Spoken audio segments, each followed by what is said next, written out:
छू मंतर की डाली, मलंगों का वार न जाए खाली। छू छक्का बाबे आदम दा तक्का। यस कमांडर फोर, राती खाओ ते सुबह होर। आई दाड़ी मिन्नत काड़ी, आइयां मुछां किसनों पुछां। तो मेरे प्यारे बचूंगड़ो, आज की कहानी हाजिर खिदमत है। आज की कहानी का नाम है आंगड़ बांगड़ और चुकंदर देव। बहुत अरसा पहले मुजफ्फराबाद के पहाड़ों पे देव हैकल लोग यानी जाइंट्स रहा करते थे। डूस डूस डूस करते हुए जब वो चलते जमीन पर तो जमीन थर थर कांपती थी। इन देव हैकल लोगों में जो सबसे ज्यादा मशहूर देव था उसका नाम था आंगड़, जो दो बातों की वजह से बहुत मशहूर था। एक तो अपने अंगूठे की वजह से और दूसरा अपने तकिए कलाम की वजह से। वो जब भी अपना अंगूठा चूसता तो उसे फौरन पूरी दुनिया में जो कुछ भी हो रहा होता उसके बारे में पता चल जाता। वो बहुत दूर पीर चरासी की पहाड़ियों पर अपनी बीवी बांगड़ के साथ रहता था। एक दिन वो बड़े बड़े डग भरता हुआ पीर चरासी की पहाड़ियां चढ़ता घर में दाखिल हुआ और आते ही बोला, आंगड़ बांगड़ बांगड़ू, आंगड़ बांगड़ ठू, किशमिश किशमिश खा के भी भुखी रहंदी तू।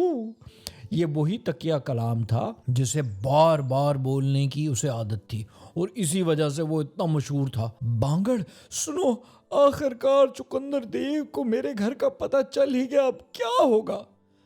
बांगड़ जो बड़ी अक्लमंद थी बोली, अच्छा जी, जरा पता तो चले ये चुकंदर देव है कौन। आंगड़ ने कहा, वो दुनिया का सबसे बड़ा देव है। वो मेरा पाउडर बना देगा और फिर उसे सफूफे तबाशीर कह के मदीना मार्केट में बेचेगा। मुझे अपने जादुई अंगूठे से हमेशा पता चल जाता था जब जब वो मुझे पकड़ने के लिए आया करता था और मैं फरार हो जाता था, पर अब उसको हमारे घर का पता चल गया है, अब हमें कौन बचाएगा। बांगड़ बोली, कितनी देर में आना है उसने। आंगड़ बोला अंगूठा चूसते हुए, तकरीबन 3 बजे और मेरा फ्राइंग पैन बन जाएगा। खुदाया बताओ अब क्या करें। आंगड़ बांगड़ बांगड़ू, आंगड़ बांगड़ ठू, किशमिश किशमिश खा के भी भूखी रहंदी तू। बांगड़ बोली, फिश, फिश, फिश, फिश। चुप करो, जैसा कह रही हूं वैसा करो, सब ठीक हो जाएगा। उसके फौरन बाद बांगड़ ने 6 केक बनाए। 3 केक आम से केक थे पर बाकी 3 में उसने बड़े बड़े पत्थर डाल दिए। बांगड़ ने आंगड़ को एक बड़े से पंघूड़े में लेटने को कहा, उसके ऊपर कंबल दिया और उसे बच्चों की टोपी पहना दी।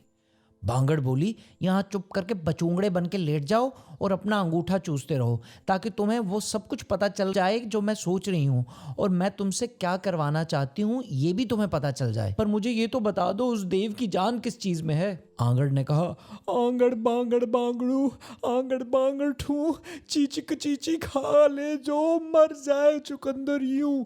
और वो मरने की एक्टिंग करने लगा जबान बाहर निकाल कर। बांगड़ फौरन समझ गई कि चुकंदर देव की जान उसकी चीची की उंगली में है। 3 बजते ही चुकंदर देव ने दरवाजे पर दस्तक दी।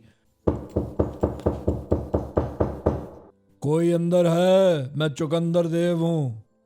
क्या ये आंगड़ देव का घर है? हाँ जी, ये इन्हीं का घर है। आप अंदर आके सोफे पे बैठ जाएं। सो वो घर के अंदर आकर आंगड़ के सोफे पे बैठ गया। डुज करके ऐसी जोर की आवाज है कि पूरी पीर चरासी की पहाड़ी हिल गई। चुकंदर बोला, ये बच्चा तो बड़ा प्यारा है, इसके अब्बा जी कहाँ हैं? घर पे ही हैं। बांगड़ बोली, नहीं वो घर पर नहीं है, वो कह रहे थे वो किसी चुकंदर नाम के किसी छोटू से बोने को पकड़ने गए हैं। मुझे यकीन है वो उसको पकड़ के जल्दी वापस आ जाएंगे। चुकंदर बोला, सुनो, मैं ही चुकंदर देव हूं और मुझे क्या पकड़ेगा वो, मैं उसे पकड़ने आया हूं। बांगड़ बोली, तो आप हैं चुकंदर, तो जल्दी से भाग जाओ, वो आता ही होगा। वो आ गया तो तुम्हारी खैर नहीं है। मैं भाग जाऊं? मैं किसी से नहीं डरता, उसे मुझसे डरना चाहिए। मैं उससे क्यों डरूं? बांगड़ बोली, लगता है आपको उनकी ताकत के बारे में कोई गलत फहमी हुई है। वो चट्टान की तरह सख्त हैं और आंधी की तरह तेज। अगर उनके हत्थे चढ़ गए ना आप तो खुदा ही हाफिज है फिर आपका। आंधी से याद आया, हवा का रुख बदल रहा है, जरा घर का रुख बदल सकते हैं आप? घर का रुख बदल दूं? बांगड़ बोली, हाँ, आंगड़ तो हमेशा यही करते रहते हैं। जब भी हवा का रुख बदलता है मशरिक से मगरिब की तरफ, तो वो घर का भी रुख बदल देते हैं। चुकंदर बाहर गया और अपनी चीची उंगली के 3 दफा कड़ाके निकाले, टक टक टक, और उसने घर का रुख बदल दिया। आंगड़ पंघूड़े में लेटा थर थर कांप रहा था। मैं अब जब चुकंदर अंदर आया तो बांगड़ ऐसे जाहिर करने लगी जैसे घर का रुख बदलना कोई बड़ी आम सी बात हो। कहने लगी, चाय का वक्त हो गया है, आप चाय के साथ केक भी पसंद करते हैं क्या? बांगड़ ने एक बड़ी सी देग में चाय बनाना शुरू की और चाय बना के उसके सामने रख दी। वो बड़ी सी देग चुकंदर देव के सामने छोटी सी प्याली लग रही थी। साथ उसने पत्थर वाले केक टेबल पर रख दिए। चुकंदर ने चाय का घूंट लिया और साथ ही पूरा केक मुंह में डाल लिया। उसने अपना दांत जो टूट गया था फौरन थूका। ये कौन सा केक है? ये तो पत्थर की तरह सख्त है। बांगड़ बोली, ये आंगड़ का पसंदीदा केक है, शायद आपके लिए थोड़ा सख्त हो, आप ये वाला चखें, थोड़ा नरम है। उसने दूसरा केक जिसमें पत्थर थे वो उसके सामने रखा तो वो उसे भी फौरन हड़प गया। हड़पते ही उसके 2 दांत और टूट गए।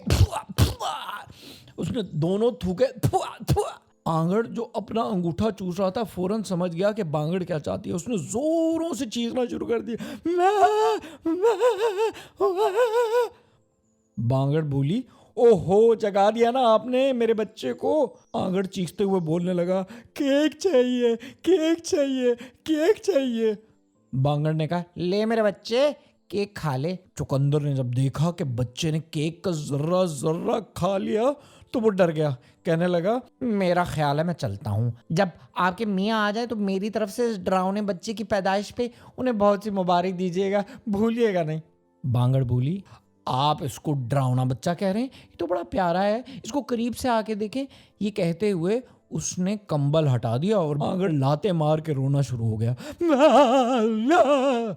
बहुत ही बड़े पैर हैं भाई इस मनहूस बच्चे के, चुकंदर ने कहा। बांगड़ बोली, अब तो इसके सारे दांत भी निकल आए, आप चाहें तो इसके मुंह में हाथ डाल के चेक कर सकते हैं। चुकंदर ने सोचा, जल्दी से इसकी बीवी को खुश कर दूं और फौरन निकल जाऊं, ये ना हो इसका शौहर आ जाए और मेरा काम तमाम हो जाए। उसने अपनी चीची उंगली आंगड़ के मुंह में डाली तो आंगड़ ने बिजली की तेजी से उसकी उंगली को काट कर अलहदा कर दिया। हाय हाय, जैसे जैसे वो चीख रहा था उसकी ताकत कम हो रही थी और उसका कद छोटा, इतना छोटा कि अब वो टेबल जितना हो गया था। हाय हाय, और छोटा होता वो अब देग की तरह हो गया। हाय हाय, और अब वो केक से भी छोटा हो गया था। हाय हाय, अब वो इतना जब छोटा हो गया तो आंगड़ और बांगड़ ने दोनों ने खड़े होकर उसको नीचे गौर से झुक के देखा। उनके बड़े बड़े मुंह देखने की देर थी कि चुकंदर देव ने बारे डर के दौड़ लगा दी। अब आगे क्या हुआ मुझे नहीं पता, कि उसके बाद तो चुकंदर देव के बारे में किसी को कोई खबर ही ना हुई। आंगड़ ने अपनी बीवी का शुक्रिया अदा किया कि उसकी अक्लमंदी से उनके खानदान की जान बच गई। फिर दोनों ने उसी खुशी में केक की तरफ हाथ बढ़ाया तो आंगड़ ने कहा, 1 सेकंड, और साथ ही बोला, आंगड़ बांगड़ बांगड़, आंगड़ बांगड़ ठू, पत्थर पत्थर खा के भी भुखी रहनी तू। और वो दोनों हंसने लगे। सो यूं बच्चों खत्म होती है हमारी कहानी, और आज हमने सबक सीखा कि इंसान अपनी अक्लमंदी से बड़े देव को भी शिकस्त दे सकता है।